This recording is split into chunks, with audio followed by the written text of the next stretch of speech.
सब सब कातिल हैं भारत माँ के, मैं किस किस को नादान कहूं।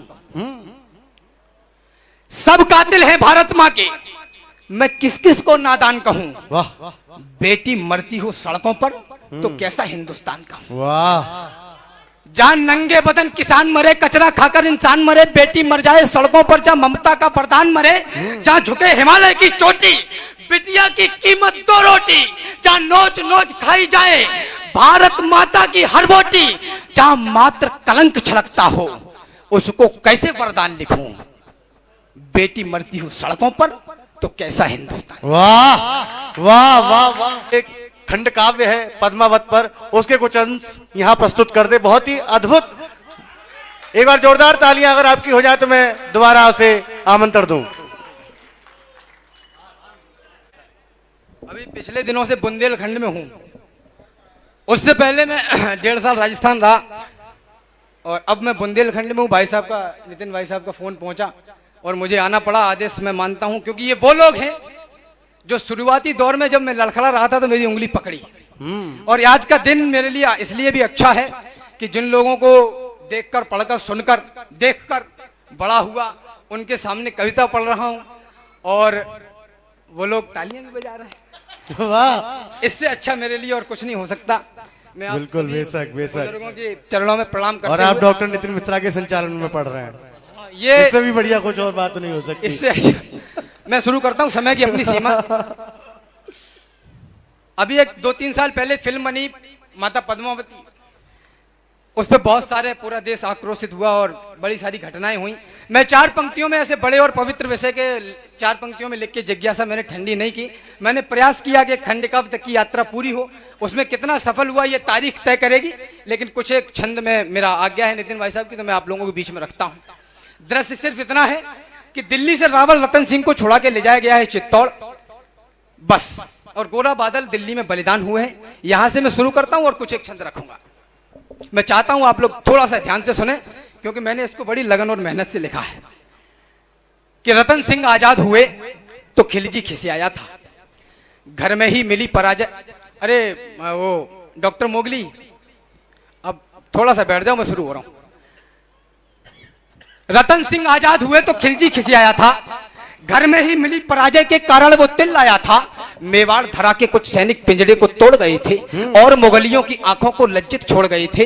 गोरा बादल चचा भतीजे लाखों पर भारी थे, युद्ध कला के करतब उनके सचमुच तलवारी थे। बिना शीश के युद्ध लड़ा था, कथा अमर कराए, जीत गई रजपूती और मुगलों के मुंड झुकाए। इधर नगाड़े बजे, उधर दिल्ली में मातम छाया और अहंकारी खिलजी खुद ही खुद में झल्लाया। बोला सेना से मुस्तंडो जाओ और मर जाना, अपने बेहूदे चेहरे मुझको अब नहीं दिखाना।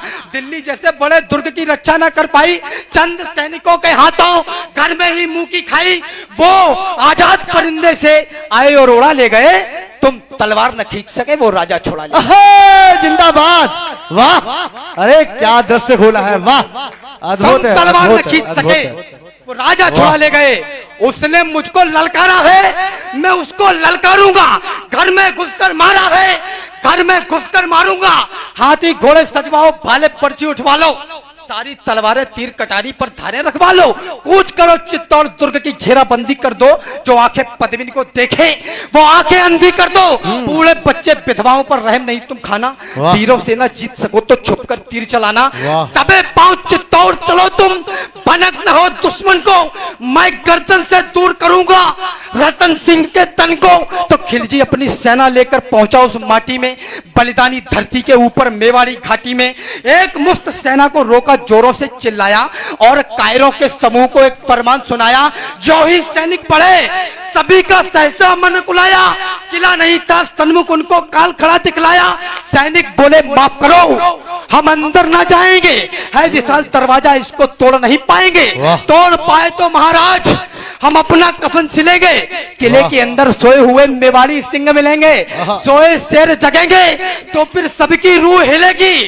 कितनी भी तेज भाग लेना पर दिल्ली नहीं मिलेगी, वक्त अभी झुकने का है, मेरे आका झुक जाओ। वाह वाह, सबकी खैर चाहते हो तो बाहर ही रुक जाओ। वाह क्या बात है, वाह वाह। चित्तौड़ दुर्ग दुर्गों का राजा, पर्वत सी ऊंचाई, पैदल घूमो तो उम्र गुजर जाए इतनी लंबाई, और लंबाई से भी विशाल थी रावल की प्रभुताई, प्रभुताई से बहुत कठिन थी पद्मिनी की ठकुराई, ठकुराई के आगे खिलजी विवश दिखाई पड़ता, किला बेध लेने वाली पर नित्य नीतियां गढ़ता, किंतु किले की उस दृढ़ता का वाह वाह क्या कहना। 8 माह तक रेत छानती रही मुगलिया सेना, वाह 8 माह तक रेत छानती रही मुगलिया सेना। ऐसा नहीं कि सूर्य चमकना अपना छोड़ गए थे, ऐसा नहीं वो लड़ मरने का सपना तोड़ गए थे, ऐसा नहीं मुगल सेना का पैरा सख्त हुआ था, ऐसा नहीं कि ठकुराई का ठंडा रक्त हुआ था, ऐसा नहीं कि शेर मांद में छुपकर बैठ गए थे, ऐसा नहीं मृत्यु के भय से छुपकर बैठ गए थे, ऐसा नहीं कि उनकी तलवारों पर धार नहीं थी, ऐसा नहीं कि मेवाड़ी मिट्टी खुददार नहीं थी। वाह वाह वाह वाह, केवल एक यही भय था जो उनको रोक रहा था। दादा तर्क देखता, केवल एक प्रश्न उठा, एक आरोप लगाया गया इतिहास में कि दाना पानी खत्म हो गया तो लड़ने के लिए बाहर आए। वाह बिना नेतृत्व वाली सेना चित्तौड़ से चलकर दिल्ली तक जाकर खिलजी के जबड़े से अपने राजा को छुड़ा के ला सकती है, वो 18 महीने इंतजार नहीं करेगी दाना पानी खत्म हो जाने का। केवल एक यही भय था जो उनको रोक रहा था, मानवता का रक्त बहेगा ये डर टोक रहा था। पर्वत और युद्ध के किस्से और विदुषी का मुख, ये तीनों समुचित दूरी से ही देते सुंदर सुख। कथा युद्ध की सुनने में रमणीक लगा करती है, मगर समर्थल में सौड़ित की धार बहा करती है। बच्चे अनाथ होते हैं, बहुएं विधवा हो जाती हैं, तभी युद्ध की असली सूरत मित्र नजर आती है। तो यही सोचते थे रावल की अगर लड़ाई होगी तो ये सच है दुनिया में अपनी ठकुराई होगी, अपनी ठकुराई होगी तो हर जगह बड़ाई होगी, और बड़ाई की कीमत सचमुच योद्धा ही होगी। खिलजी की सेना में है जितने भी लड़ने वाले, उनमें से ज्यादातर हैं भारत के रहने वाले। भारत के रहने वालों से हरगिज नहीं लड़ेंगे, जब तक युद्ध चले टालेंगे, तत्पश्चात लड़ेंगे। वाह वाह वाह वाह वाह, स्वाभिमान की एक कथा रणमध्य गढ़ी जाती है, मगर समर्थन में स्वाभिमान की कथा एक रणमध्य गढ़ी जाती है। इधर किले के भीतर भी एक जंग लड़ी जाती है, माताएं सुने, इधर किले के भीतर भी एक जंग लड़ी जाती है। शाका इधर इधर उधर जौहर, क्या तालमेल अलबेला, मातृभूमि की रक्षा में क्या हुआ खेल अलबेला। स्नान ध्यान के बाद हाथ जब एक लिंग के जोड़े, लगी भवानी जब पहने थे लाल रंग के जोड़े, लाल रंग के जोड़ों संग सारे श्रृंगार किए थे। वो सारे श्रृंगार माता ने अंतिम बार किए थे। पहला श्रृंगार आंख में जब काजल की धार लगाई, आंसू छलक ना पड़े तभी लक्ष्मण रेखा बनवाई। दूजा श्रृंगार भाल पर माने जब बिंदी को धारा, ऐसा लगा माता ने मस्तक पर दिनकर अवतारा। तीजा श्रृंगार होठ पर माने लाली को लगवाया, अंगारों से अदर हो गए, अग्नि कुंड दहकाया। चौथा श्रृंगार मात पद्मिनी का आज विश्व ने देखा, जब माँ ने माथे पर डाली स्वाभिमान की। वाह वाह वाह वाह वाह वाह वाह। श्रृंगार पांचवा हाथों की मेहंदी से बोल रहा था, स्वाभिमान का रंग नई पीढ़ी में घोल रहा था। छठवां श्रृंगार कर्ण कुंडल मनमाने लटक रहे थे, जैसे कोई देशभक्त दीवाने लटक रहे थे। श्रृंगार 8वां 7वां नथनी क्या मर्यादा धार रही थी, उसके आगे पवित्रता भी खुद को हार रही थी। श्रृंगार 8वां स्वाभिमान की रेखा ढाक रहा था और मर्यादा के दर्शन को बाहर झांक रहा था।